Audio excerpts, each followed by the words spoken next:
Good morning, students. In last video, we had started second main topic of 12th chapter, that is carboxylic acid. We saw the nomenclature of carboxylic acid. Now, in this video, we will study about formation methods of carboxylic acid. There are 5 formation methods included in our syllabus. और अच्छी बात ये देखिए, ज़्यादातर formation methods हम last के chapters में या टॉपिक्स में स्टडी कर चुके हैं, तो आपको बिल्कुल भी प्रॉब्लम नहीं होगी समझने में फॉर्मेशन मेथड्स के लिए। फर्स्ट है bye hydrolysis of alkene nitriles, means जो साइनाइड कंपाउंड्स हैं उनके कंप्लीट हाइड्रोलाइसिस से कार्बोक्सिलिक एसिड्स का फॉर्मेशन होता है। और ये तो हम बार बार करवा चुके हैं। CN का कंप्लीट हाइड्रोलाइसिस होता है तो CN किस में चेंज हो जाता है? COOH में। कैसा भी आपके पास साइनाइड कंपाउंड हो उसका हाइड्रोलाइसिस होगा, कंप्लीट हाइड्रोलाइसिस होगा तो वो CN किस में चेंज हो जाएगा? COOH में। देखिए, कॉमन ले लिया कोई भी एल्केन नाइट्राइल, उसके कंप्लीट हाइड्रोलाइसिस में 2H2O मॉलिक्यूल यूज आते हैं। एसिड एंड बेस किसी की भी प्रेजेंस में ये रिएक्शन करवाई जा सकती है तो CN किस में चेंज हो जाता है? COOH में। देखिए, मैकेनिज्म अलग अलग होती है। एसिड के साथ करवाते हैं तो अलग मैकेनिज्म होती है हाइड्रोलाइसिस की, बेस के साथ करवाते हैं तो अलग होती है। लेकिन हमने एक कॉमन मैकेनिज्म हमने अपनी बना रखी है। मैकेनिज्म जो होती हैं वो वैसे ही हाइपोथेटिकल होती हैं, तो हमने भी एक अपनी कॉमन मैकेनिज्म बना रखी है कि CN का हाइड्रोलाइसिस करेंगे। देखिए, तो फर्स्ट पाई बॉन्ड का हाइड्रोलाइसिस करते हैं तो देखिए, वाटर मॉलिक्यूल का हाइड्रोजन नाइट्रोजन के पास जाएगा क्योंकि इसकी इलेक्ट्रोनेगेटिविटी ज़्यादा होती है, और वाटर मॉलिक्यूल का OH किसके पास जाएगा? कार्बन के पास। तो ये क्या बना? COH। यहाँ डबल बॉन्ड ही रह गया है क्योंकि एक बॉन्ड का हाइड्रोलाइसिस कर दिया, ये हो गया NH। ठीक है, अभी सेकंड वाटर मॉलिक्यूल आएगा। सेकंड वाटर मॉलिक्यूल जब आएगा तो इसके सेकंड पाई बॉन्ड का हाइड्रोलाइसिस होगा, तो फिर से वही होगा, नाइट्रोजन इसके पास जाएगा और कार्बन के पास OH जाएगा। तो देखिए अब की बार क्या हुआ, एक OH पहले से था फर्स्ट हाइड्रोलाइसिस से, दूसरा OH आ गया है सेकंड बॉन्ड के हाइड्रोलाइसिस से। एक ही बॉन्ड कार्बन और नाइट्रोजन के बीच में बचा है, नाइट्रोजन को 2 हाइड्रोजन्स मिल गए हैं। ठीक है, अभी क्या होगा, ये एक ही कार्बन पे 2 OH ग्रुप्स क्या होते हैं? अनस्टेबल होते हैं। तो यहाँ से फिर एक तरह से रीअरेंजमेंट होता है बॉन्ड्स का। किसी भी एक OH के ऑक्सीजन से पाई ये जो लॉन पेयर ऑफ इलेक्ट्रॉन्स हैं ये यहाँ जाते हैं, तो कार्बन ऑक्सीजन के बीच में डबल बॉन्ड बनता है। कार्बन अपने इस कार्बन नाइट्रोजन वाले बॉन्ड को तोड़ देता है, यानी कि इस नाइट्रोजन से कहता है कि दोनों इलेक्ट्रॉन ले जा और जा यहाँ से, क्योंकि मैंने ऑक्सीजन के साथ डबल बॉन्ड बना लिया है। ऑक्सीजन ने इसके साथ डबल बॉन्ड बना लिया है तो ऑक्सीजन इस हाइड्रोजन को रिप्लेस कर देता है, इसकी इलेक्ट्रॉन भी छीन लेता है। कार्बन ने इलेक्ट्रॉन देकर इसको भेजा है, किसको? NH2 को इलेक्ट्रॉन देकर भेजा है, और ऑक्सीजन ने हाइड्रोजन को इलेक्ट्रॉन छीन कर भेजा है। तो एक होगा नेगेटिव, दूसरा होगा पॉजिटिव, ये आपस में जुड़ जाते हैं और क्या बनाते हैं? NH3। तो वही लिखा है हमने कि, और यहाँ देखिए, ये तो इसका तो डिस्कशन किया ही नहीं। यहाँ देखिए क्या हुआ, ये तो NH3 हो गया, और यहाँ देखिए इसका क्या हुआ, ये कार्बन था, एक OH इस पर पहले से था, और ऑक्सीजन और कार्बन के बीच में डबल बॉन्ड हो गया, ये क्या बन गया? COOH। तो एक बना COOH और एक बना NH3, बाई प्रोडक्ट NH3 बना, यही लिखा है। और ये याद रखना है, कोई इस तरह से आपको मैकेनिज्म पूछ नहीं रहा है, ये आपको याद करने का तरीका है। अगर आप भूल जाओ कि कंप्लीट हाइड्रोलाइसिस से क्या प्रोडक्ट बनेगा, एग्ज़ाम में माइंडसेट अगर ऐसा हो गया कि समझ से बाहर हो गया कि हमें बार बार बताया गया था कि CN के कंप्लीट हाइड्रोलाइसिस में CN किस में चेंज हो जाता है? COOH में, तो हम इस तरह से करवा कर देख सकते हैं। हाइड्रोलाइसिस का प्रोसेस एक ही तरह से होता है। एक क्वेश्चन इस टॉपिक में से ऐसा भी बन सकता है, देखिए, एल्किल साइनाइड हमने यहाँ लिया, एल्केन नाइट्राइल, जिसे IUPAC नेम है, एल्केन नाइट्राइल IUPAC नेम है, इसको एल्किल साइनाइड भी बोल सकते हैं, है ना। तो इसका फॉर्मेशन करवा सकता है पहले, क्योंकि ये हमने 10th के चैप्टर में ये रिएक्शन पढ़ी है। एल्किल हैलाइड जब पोटेशियम साइनाइड के साथ रिएक्ट करते हैं तो किसका फॉर्मेशन होता है, एल्किल साइनाइड्स का फॉर्मेशन होता है। और एल्किल साइनाइड्स के हाइड्रोलाइसिस से किसका फॉर्मेशन होगा, कार्बोक्सिलिक एसिड एंड NH3। तो यहाँ क्या होगा, ये न्यूक्लियोफिलिक सब्स्टिट्यूशन रिएक्शन है। KCN का CN माइनस न्यूक्लियोफाइल की तरह वर्क करता है और ये अटैक करता है एल्किल हैलाइड के RH बॉन्ड पे और इस Cl को रिप्लेस करके खुद अटैच हो जाता है। किसका फॉर्मेशन हुआ है, यहाँ देखिए CN ने इस पर अटैक किया, इसको रिप्लेस किया, ये तो माइनस KCl हो गया। बाई प्रोडक्ट हमें नहीं लिखना जब इस तरह की सीक्वेंस रिएक्शन हमें पूछी जाती हैं, मेन प्रोडक्ट ही लिखना है। मेन प्रोडक्ट क्या अचीव हुआ, C2H5CN और इसका कंप्लीट हाइड्रोलाइसिस करवा दिया तो क्या बना, मेन प्रोडक्ट हमें ऑब्टेन हो गए। ठीक है, सेकंड सिंथेसिस मेथड है by oxidation of primary alcohols और एल्डिहाइड्स। अब ये हमें पता है कि प्राइमरी अल्कोहल्स का ऑक्सीडेशन एल्डिहाइड्स में होगा और एल्डिहाइड्स का ऑक्सीडेशन किस में होता है, कार्बोक्सिलिक एसिड्स में। और ऑक्सीडेशन के लिए जो रिएजेंट्स हैं वो क्या हो सकते हैं, पोटेशियम डाइक्रोमेट, पोटेशियम परमैंगनेट। यहाँ पर मेथेनॉल का ऑक्सीडेशन होगा तो हमें पता है कि CH2OH ग्रुप CHO में चेंज हो जाता है। यहाँ क्या है, CH3OH है, तो इसमें से CH2OH को निकाल लो, उसको CHO में चेंज कर दो, एक हाइड्रोजन बच गया, वो हाइड्रोजन ये है बचा हुआ हाइड्रोजन।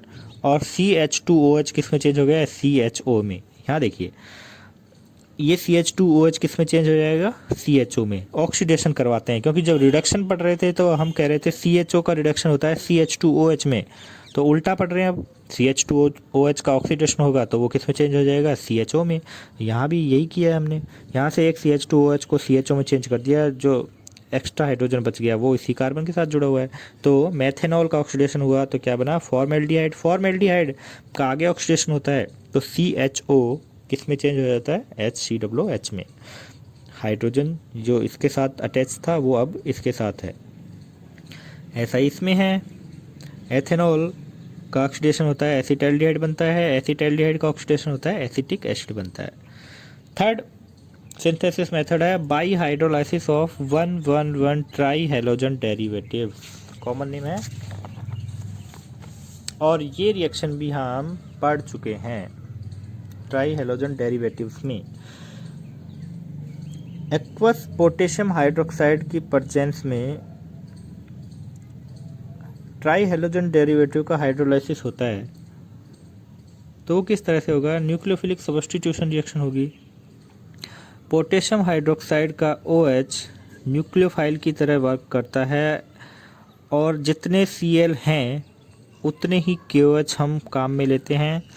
ये OH इस Cl को रिप्लेस करके खुद अटैच हो जाते हैं, तो 3Cl की जगह क्या आ गए, 3OH आ गए। एक मिड प्रोडक्ट बनता है, एक कार्बन पे 3OH अनस्टेबल होते हैं तो यहाँ से एक वाटर मॉलिक्यूल रिलीज होता है, इसी कार्बन से जुड़ा एक OH ग्रुप और इसी कार्बन के OH ग्रुप से जुड़ा एक हाइड्रोजन यहाँ से रिप्लेस होता है। देखिए कार्बन से OH ग्रुप रिप्लेस हुआ, कार्बन की वैलेंसी फ्री हुई, ऑक्सीजन से हाइड्रोजन रिप्लेस हुआ तो ऑक्सीजन की वैलेंसी फ्री हुई, कार्बन ऑक्सीजन के बीच डबल बॉन्ड बन जाता है, वही लिखा है CH3।